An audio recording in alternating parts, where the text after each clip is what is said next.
In front of me is OnePlus 60 and today I would like to show you how you can add audio or video file to text message.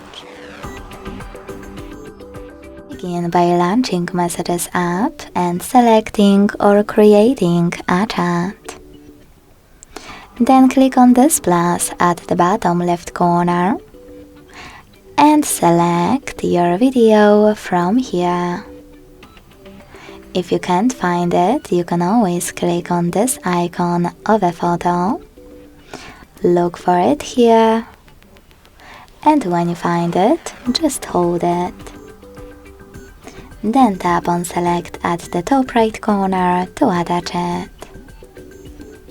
If you want to add an audio one, select this icon at the bottom right corner of a microphone, this one. Tap and hold to record, and when you're ready to add your recording, just let go. You can also create a video and add it by clicking on camera icon at the bottom left corner, switching to video camera by hitting this icon, recording your video, and then adding it automatically.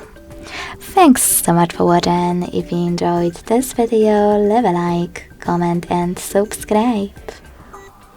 Bye!